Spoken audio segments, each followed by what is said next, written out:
Hi ACE friends, this is Michael Murphy. I'm just going to take you through today a just-in-time training tutorial thing that I threw together, and I'm actually going to be using it at my high school where I teach, Eisenhower High School in suburban Chicago, and it's going to center around the use of escape rooms as instructional tools in the classroom. So we'll get a little bit more into that shortly, but here is how the tutorial would ideally start. So you would kind of pair off prospective faculty members together for this tutorial, where they will kind of learn the ins and outs of how to do this in the classroom themselves, and also take and do a escape room themselves, as similar to the one that the students in their classrooms will be doing. So anyways, you would put this on the screen to start, and they would pair themselves off. In this case, you might have about 24 I guess quote-unquote students or faculty members that would pair up and pair off into about 12 groups. Okay, if you have this at your fingertips, if your district uses Google Classroom, what I would suggest is to organize and create a Google Classroom for this Escape Room 101, where you can kind of store all your documents, and I would probably put this edited version after this of this tutorial on that as well. So you can encourage those staff members to join your Google Class page, and this one is actually live. It will be live for my fellow staff members to use as well. So anyways, getting back to our original slide here. So in escape rooms, this tutorial would be titled Escape Rooms, Next Generation Learning, using cutting-edge instructional modalities to engage and enhance confidence in learning. I like that nice little lock image there. Kind of is mysterious and fits into what we're doing here. So anyways, you got to ask yourself, what is an escape room? And a fairly recent article from the Atlantic Journal cites that escape rooms vary in design and style, but the basic premise is the same. People are trapped inside a space for a specific amount of time and need to solve a number of puzzles to get out. Puzzles tend to be theme-related. In a prison room, you might have to decode graffiti, pick handcuffs, or defuse a bomb. Turning this into a classroom activity creates a number of challenges. Teachers have to grapple with constraints imposed by classroom size, facilities, Common Core standards, and standardized testing. So, at the risk of reading verbatim off of a slide, I think it's good to at least get a handle on the definition of what, in fact, an escape room is. So, behind every solid instructional modality, you do want to back it up with, instructional theory. And so for this, I think that Keller's ARCS model for motivation really fits in nicely here. And it focuses on motivation in the classroom. And this graphic shows how it kind of all builds on each other. If you can get their attention and engage the kids with something, and make it relevant to their lives, all of a sudden their confidence goes up, and ultimately they're rewarded with success and satisfaction. And I think that using escape rooms in the classroom is just a great way to accomplish this task.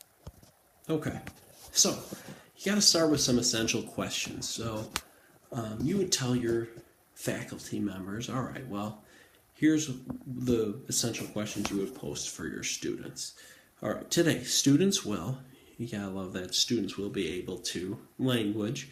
Students will survive an escape room scenario and analyze the lesson and identify potential benefits for learners from all content areas. And I think what this does, if you have a chance to get the students thinking about thinking, that metacognition, that's always to your and the students' benefit in the classroom.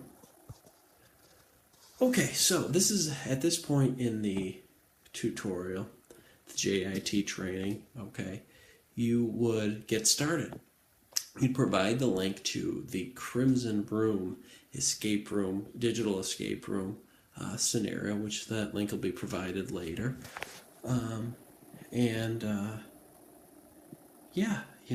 This would be where you let the staff and teachers later on, or staff and students later on, get their hands dirty and actually interact with a real life live escape room situation.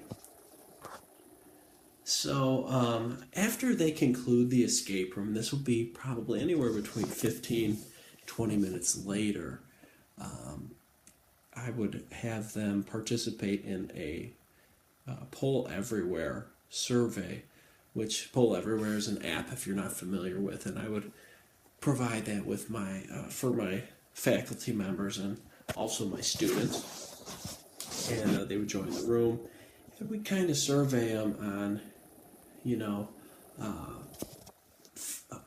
how they believe an escape room scenario can benefit them in a classroom setting.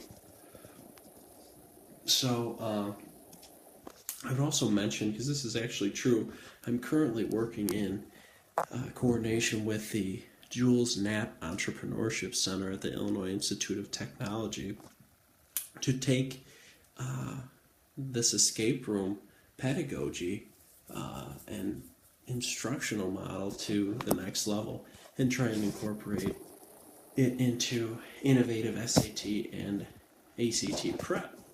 So that's still ongoing. That's just kind of a little side note to let my faculty members know that this is an instructional model and strategy that is really on the ground floor, cutting edge. Okay, and at the end, I would just kind of let my fellow faculty members know that escape rooms can be digital, or actually at breakoutedu.com there are live tactile versions of escape rooms where they actually send you a box full of mini puzzles that the kids would have to solve and to escape that scenario. And they can also make them subject specific, which is really cool. So on this slide you can see a couple of the things that they send to you in their little Breakout EDU starter kit box. Okay, so again, in the Google Class page that my fellow staff members would belong to, I would have these links posted. So that Poll Everywhere site and app, or Mentimeter, which is another survey site you can use. I have a link to the Breakout EDU escape room resources, as well as some commentary and tutorials on that. And finally, that Crimson Room digital escape room link, which kind of starts it all. So, and that link will actually be provided in the Google Classroom, and as well as my agenda page for the ACE agenda submission. Then I'd obviously end it with, hey, any questions? How can I service you? Can I come into your classroom and help you coordinate this? So again, this is just a rough tutorial, but I would, refine it and make it, teacher and student pace. Okay, thanks a lot. Bye-bye.